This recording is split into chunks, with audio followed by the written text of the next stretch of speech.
What's up guys, it's Mike from Rockville, and today we are looking at the RDI5, which is a professional one-channel passive instrument DI box. This DI box can be used in both studio applications for recording as well as live sound for performances. Now a direct injection or direct input box takes a high impedance unbalanced signal like that from a guitar or keyboard and converts it into a low impedance balanced signal like that of a microphone. Basically, a DI box allows a user to insert an instrument level signal into a preamp, mixer, or recording device at the proper impedance for a cleaner sound with lower noise. So if we take a look at this side over here, you'll notice 2 1/4-inch jacks. One of them is your unbalanced 50K ohm input jack, that signal coming from your instrument. The other is a 1/4-inch through, so that's to send the signal through to an amplifier or speaker. This is especially useful if you want to record both the sound of your guitar and the guitar amplifier. Now there's a 3-point pad attenuator for very hot signals. So now in this position, no cut is happening. If I move it to the middle position, a 20 dB cut is happening, which is great for line level signals. And finally over here, a 40 dB cut is happening,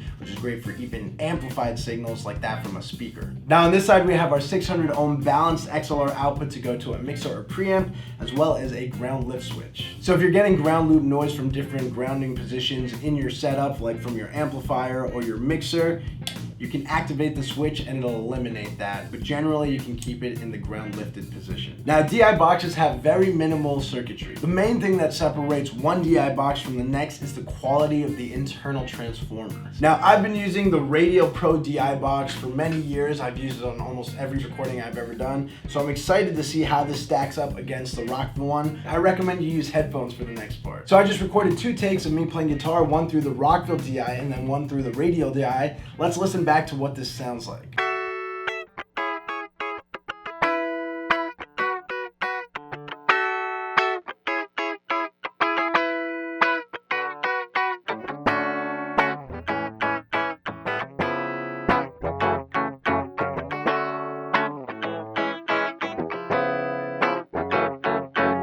Honestly, I can barely tell a difference between either one of them. They both sound really great and they have a lot of the same tonal characteristics. A lot of that probably has to do with the fact that both of them are true to spec transformers that makes them very high quality DI boxes. Now there are a couple different uses for DI boxes. The most common use for a DI box is to record a clean, unaffected guitar or bass signal, often in tandem with the amplified signal. So oftentimes people are using an XLR output to go to a mixer or recording device while using the through output to go to their amplifier, and then they're taking a microphone and micing that amp so you get both signals. And other times people are using a DI box purely for tonal characteristics. You can also use a DI box to overdrive a preamp and create a really cool clipping, distortion sound. They're also great for long cable runs that would pick up a lot of noise if a standard guitar or bass cable was used, which is what makes them perfect for live sound applications, especially for bass guitars and synthesizers. You can also use 2 of these for stereo sounds in live applications. We also made this chart so you can see how you can integrate the Rockville RDI5 into your setup.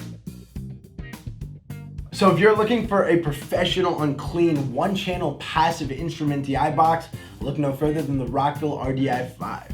As always guys, I'm Mike from Rockville. I'll see you next time.